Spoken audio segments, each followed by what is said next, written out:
Здравствуйте, мои друзья! Сегодня мы с вами приготовим вкуснейший ореховый пирог. Любители ореховой выпечки будут в восторге. Готовится он совсем несложно. Прежде всего нам нужно приготовить ореховую крошку. Для нее нам понадобится 150 грамм грецких орехов. Нам нужно измельчить крупную крошку. Можно это сделать при помощи блендера или, как я, при помощи скалки. Пошаговые рецепты в граммах и в стаканах вы сможете прочитать в описании под видео. Посмотрите, какая у нас крошка получилась ореховая. Добавляем к ней 100 граммов сахара, у меня коричневый, и чайную ложку корицы. Все перемешиваем. Я для удобства переложила в большую миску крошку. И в крошку мы натираем 50 граммов хорошо охлажденного сливочного масла. Руками все перетираем в такую маслянистую влажную крошку. Убираем в холодильник, пока готовим тесто. Для теста нам понадобится 100 граммов мягкого сливочного масла. К нему мы добавляем 10 граммов ванильного сахара, щепотку соли, 100 граммов просто сахара.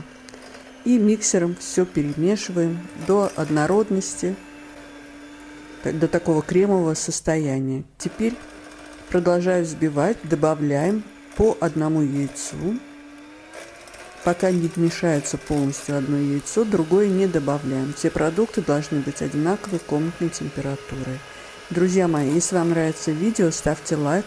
Это поможет продвижению видео. Его увидит большее количество зрителей. После того, как мы вмешали все 3 яйца, добавляем 200 граммов сметаны. У меня 15% сметана. Жирность здесь не важна. Все перемешиваем до однородности. Это наши жидкие компоненты, сухие компоненты. 250 граммов мука, 10 граммов разрыхлителя. Просеиваем сухие компоненты в миску к жидким компонентам. И все перемешиваем до однородности. Я это делаю миксером, можно это сделать лопаточкой. Тесто получается достаточно густым, такой кремовой консистенции. Оно не спадает с лопатки. Форма у меня 24 сантиметра диаметром, и дно и бока я выстелила пекарской бумагой. Половину теста мы выкладываем на дно формы, разравниваем его. И на тесто выкладываем половину ореховой крошки.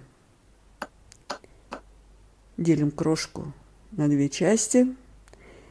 Удобнее это, конечно, сделать не ложкой, а руками, что я и сделала.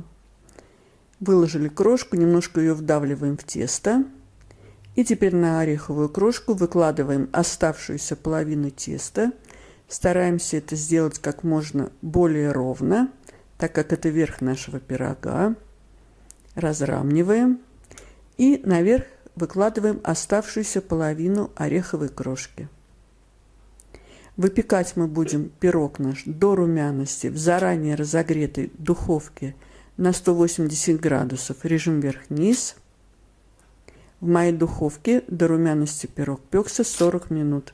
Готовность проверяем на сухую деревянную шпажку. Даем пирогу полностью остыть в форме, после чего убираем форму, пекарскую бумагу, выкладываем пирог на блюдо. Посмотрите, какой у нас красивый пирог получился, какого он благородного цвета. Сейчас мы его разрежем и будем пробовать.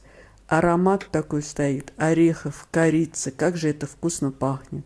А посмотрите, какой кусочек в разрезе. Вы видите слои бисквита, слои начинки. Пробуем. Друзья мои, это фантастически вкусно. Он такой душевный, он такой уютный. Приготовьте, это совсем не сложно.